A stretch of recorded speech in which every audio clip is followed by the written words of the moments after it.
Toyota cross ने भी जो कीमतें कम की हैं, तो क्या बाकी दूसरी गाड़ियों की भी कीमतें कम होने के कोई इम्कान है? बिल्कुल है। देखिए, सप्लाई डिमांड की स्टोरी है। अगर आप आज से 2 साल पहले चले जाएँ तो यहाँ पे ऑन होता था मार्केट में और लोग 8-8 महीने वेट करते थे। और मैं तभी सबसे ये कहता था कि गाड़ी के अंदर कोई वेंटिलेटर नहीं लगा हुआ, वेट कर लें। अगर आप पावर शिफ्ट कस्टमर की तरफ ले आएंगे तो मैन्युफैक्चरर के पास कोई पावर नहीं रहेगी। आप 2 साल के अंदर देखें, तमाम गाड़ियाँ आपको आज हाजिर मिल जाती हैं। अब डिफरेंट कंपनियाँ डिफरेंट डीलें दे रही हैं। क्रॉस ने प्राइस कम की है, डिफरेंट कंपनियाँ आपको 1.5 साल की किस्तें दे रही हैं बगैर इंटरेस्ट के। तो मार्केट में जो पावर शिफ्ट है या सप्लाई डिमांड का गैप है वो ख़त्म हो चुका है। अब डिमांड कम है, सप्लाई ज़्यादा है और 13 कंपनियाँ हैं वो कम्पीट कर रही हैं। तो आई थिंक येस, डिफरेंट डीलें आपको और भी देखने को मिलेंगी भी मार्केट में। यानी ये जो इतनी कंपनियां, इतने ब्रांड्स आ गए हैं, इसका पाकिस्तानी जो कस्टमर है उनको फ़ायदा होगा? बिल्कुल फ़ायदा। भट्टी साहब देखिए, हमने अपनी ज़िंदगी में ऐसी गाड़ियाँ ख़रीदी हैं जिसके अंदर सीट बेल्ट भी आप खुद लगवाते थे, जिसके अंदर लेफ़्ट साइड का शीशा भी आप खुद लगवाते थे, एयर बैग तो ना होने की बात थी। वहाँ से स्टार्ट करके जब 2 या 3 कंपनियाँ थी, आज 13 कंपनियाँ हैं। कंपटीशन की वजह से पैनोरामिक सनरूफ आप समझ लें तकरीबन स्टैंडर्ड हो गया है, डुअल एयर बैग स्टैंडर्ड हो गए हैं। सो कंपटीशन का फ़ायदा ये हुआ है कि आपको ऑप्शन जो पहले ऐशी के नाम पे दी जाती थी वो अब बेयर मिनिमम नेसेसिटी है। And that's how competition works. ठीक है, प्राइस में हमें उतना फ़ायदा नज़र नहीं आता। उसकी अगेन रीज़न ये है कि पाक रुपये डिवैल्यू होता रहता है। लेकिन अगर आप जनरली देखें option wise, we are much better off. Honda Civic की भी तो खासी डिमांड कम नहीं हुई, जो उन्होंने अपनी कीमत कम क्यों नहीं की? सर, जो गाड़ी मार्केट से, रियलिटी से दूर है, जो इस ख्याल में है कि जी हमको बड़ी चीज़ है, तो आप देख लें पिछले 2-3 साल के सेल फिगर उठा के देख लें, वो नीचे जा रहे हैं। नए आने वाली कंपनियां ऊपर जा रही हैं। जो कंज्यूमर को समझ रहा है, जो कंज्यूमर को ऑप्शन दे रहा है, उसकी चीज़ बिकेगी। जो अपने जोन में रहेगा कि मैं कोई बड़ी चीज़ हूँ, देखें इस दुनिया में बड़ी बड़ी चीज़ें आई, बड़ी बड़ी चीज़ें चली गई। तो मेरा नहीं ख्याल कि अभी वो ज़माना रह गया है। अब कंपटीशन का दौर है और उससे हमेशा मैं कहता हूँ कंपटीशन जो है ना, that drives things to their best outcome और कंज्यूमर को उसका फ़ायदा हो। ये जो होंडा सिविक है, इसके ना चलने की वजह क्या बनी? मेरे ख्याल से उसके ना चलने की वजह ये थी कि वो अपने आप को कंपटीशन के तौर पे देख नहीं रहे कि वो कहाँ पे हैं, उसकी प्राइसिंग कहाँ है। मार्केट एसयूवीज़ की चल रही है, आप वहाँ पे सेडान उससे महंगी देंगे तो नहीं बिकेगी। और वो आपके सामने आप सेल्स फिगर उठा के देख लें, पामा के फिगर्स आते हैं, कॉन्स्टेंट डिक्लाइन है उसमें और चली जा रहा है।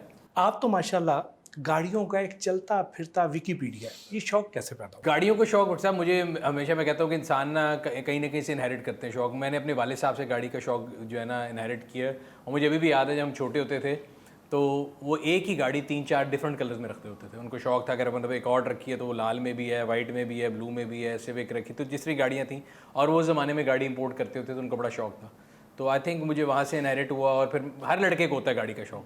मैं लकी इस तरह हूँ कि वो शौक ही प्रोफेशन बन गया। बड़े कम खुश नसीब लोगों के साथ ऐसे होता है कि जो उनका पैशन होता है, जो शौक होता है, वही उनका सोर्स ऑफ अर्निंग बन जाए। बिल्कुल बिल्कुल सर, मैं कह रहा हूँ आई कांट थैंक इनफ, मतलब अल्लाह का जितना शुक्र अदा करूँ काम है। बिकॉज मैं कई लोगों को देखता हूँ, वो लोग पैसे तो कमा रहे होते हैं बट वो रात को जब घर जाते हैं वो थके मरे होते हैं। उनसे कोई बात करो काम के बारे में तो उनको टेंशन रहती है। मैं 24 घंटे जो काम करता हूँ, मैं सुबह उठने से लेकर रात तक जो पूरा दिन गुजारता हूँ वो गाड़ियों के साथ है। सुबह उठ के गाड़ी धो के दफ्तर आनी है, फिर दोपहर पूरा दिन गाड़ियों के रिव्यू बनाने हैं, फिर दोपहर में गाड़ियों के बारे में जो हमारी वेबसाइट है उसकी डिस्कशन करनी है, शाम को फिर वर्कशॉप जाना है। So my whole life revolves around cars. इतनी बड़ी सेलिब्रिटी हो, एक मालदार तरीन शख्स हो, और वो सुबह उठ के अपनी गाड़ियाँ खुद धो रहा हो। बट साहब मैं फिर क्लियर कर रहा हूँ, मैं कोई सेलिब्रिटी नहीं हूँ, मैं आम आदमी हूँ। और यही वजह है कि लोग हमसे मोहब्बत करते हैं बिकॉज उनको नज़र आता है कि एक तो विद इन रीच है। सेलिब्रिटी वो होता है जिसको आप देखते हैं कि जी आपने मूवी में देखा और वो उसके एक स्टार पावर होती है, आपको एक जोम वो जो है उसके एक ऑरा होता है, उसके बिल्ड के आप उस तक पहुँच नहीं सकते होते। बाकी अगेन जैसे मैंने आपको बताया कि पैशन की बात है, मैं गाड़ी को एज ए ह्यूमन लेता हूँ, कोई भी गाड़ी। सो अगर आपकी कोई गाड़ी में सड़क में नज़र आएगी और उसका एक जो है मड फ्लैप टूटा होगा या निशान होगा तो मैं आपसे ना 1-2 हफ्ता नोटिस करूँगा, फिर मैं आपको रोक के बोलूँगा भाईजान बेचनी है, मुझे दे दें। सो मैं पुरानी गाड़ियाँ इस तरह कलेक्ट करके उनको सही करता हूँ। और सुबह का जो टाइम है ना, वो समझ लें कि मेरा एक थेरेपी टाइम है कि मैं गाड़ियों के साथ एटलीस्ट एवरी डे 2 से 3 घंटे में गाड़ियाँ धोता हूँ खुद धोते हैं? तो हर अगले रोज़ की थी तो 5-6-7 रोटेशन में, फिर अगले दिन कोई और धो ली, फिर और धो ली।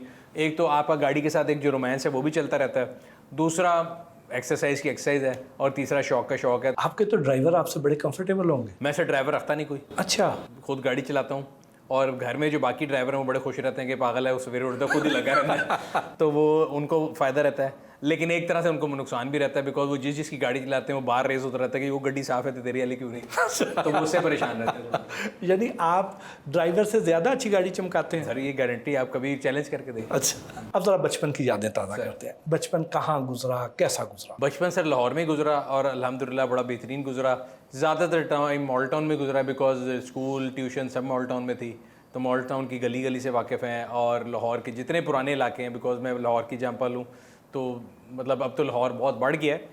बट मैं अगेन हमेशा से बात करता हूँ, कोई बंदा बाहर से लाहौर से टूरिस्ट आया लाहौर के लिए, तो लाहौर के खाने हैं, लाहौर की जगहें, वो सारी ज़बानी याद हैं। उसके बाद गवर्नमेंट कॉलेज जाना हुआ, सो गवर्नमेंट कॉलेज की वजह से भी जितना वहाँ का अंदरून शहर का खाने थे वो सारे याद हो गए। सो इस तरह वो घूमते घूमते फिर एंड पे BSc के लिए लम्स गया, MBA भी लम्स से किया, तो घूमते घूमते लाहौर के डिफरेंट इलाकों में पहुँच गए हैं। बचपन में शरारती थे या खामोश तबा? सारे बहुत शरारती थे। हमारा जो स्कूल है वो भी जनरली ऐसा था कि बहुत ज़्यादा शरारती लोग सारे थे वहाँ पे। एक इंक्लूसिव किस्म का स्कूल था, और अब तो स्कूलों की रेस ही होती है कि जिसकी फ़ीस ज़्यादा होगी वो ज़्यादा अच्छी होगी। मैं स्कूल की एक दिन फ़ीस कैलकुलेट कर रहा था सर, मैं अपनी वालदा को तंग कर रहा था कि नर्सरी से लेके मैट्रिक तक की टोटल मेरी जो फ़ीस मिला के वो मेरा ख्याल है 12,000 रुपये बनती। मैं कही तुसी कहते हो बड़ा खर्चा कीता तो 12,000 रुपये में मैंने टोटल स्कूलिंग की। तो हमारा स्कूल तो सर टाटो वाला था, छठी क्लास तक कोई अंग्रेज़ी नहीं थी, रियाजी पढ़ते थे, माशरती इल्म पढ़ते थे, इस्लामियात पढ़ते थे।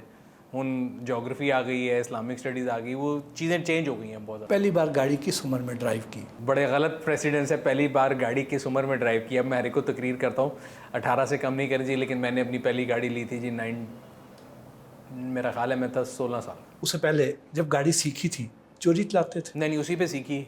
हमारे यहाँ जनरली मैंने एक चीज़ सीखी है कि जब आप बच्चों से कोई चीज़ छुपाते हैं ना, या कोई चीज़ आप उनको प्रोवाइड नहीं करते या उस पर पाबंदी लगाते हैं, तो फिर वो जनरली उसको चोरी करके करते हैं। तो मेरे वाले साहब ने कभी किसी चीज़ से मना नहीं किया। हम अक्सर सुनते थे ये फ़लाने के घर फ़लाने की गाड़ी कोई नहीं हाथ लगा सकता।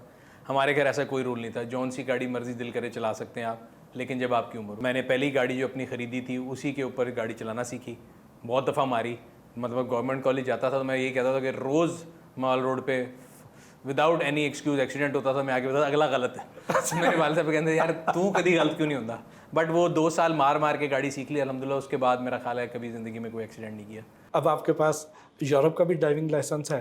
ड्राइविंग लाइसेंस नहीं, पाकिस्तान का इंटरनेशनल बनवाया हुआ है, वो दुनिया में हर जगह चल जाता है। बिकॉज मैं पाकिस्तान से ज़्यादा एक हफ्ते ज़्यादा दूर नहीं रहता, तो कहीं बाहर भी जाऊँ तो उस पर वो ड्राइविंग लाइसेंस वैलिड है इंटरनेशनल, और अल्हम्दुलिल्लाह चलाता हर जगह खुद हूँ।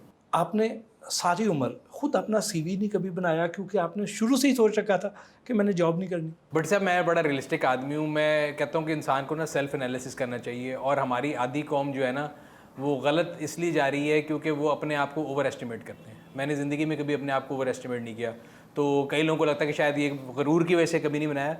एग्जैक्टली ऑपोजिट स्टोरी है। जब हम लम्स में पढ़ रहे थे ना, तो समर में डिफरेंट बड़ी बड़ी कंपनी आती थी, वो लोगों के इंटरव्यू लेते थे, फिर उनको कहते थे आपको इंटर्नशिप ऑफर करेंगे, फिर आपको जॉब करेंगे। मतलब सिटी बैंक्स और PNGs जितने भी हैं। सो उसमें हमारे जितने क्लास फेल हैं वो सारे टाई शाई लगा के जाते थे। तो हमारा बैच था अराउंड 110 लोगों का BSc का, तो उसमें से उन्होंने 30 या 35 लोग लेने होते थे। तो मुझे अपनी औकात का बिल्कुल अंदाज़ा था कि मैं उन 30-35 में नहीं आ सकता, तो मैंने कभी कोशिश ही नहीं की, ना मैं कभी उस इंटरव्यू में गया।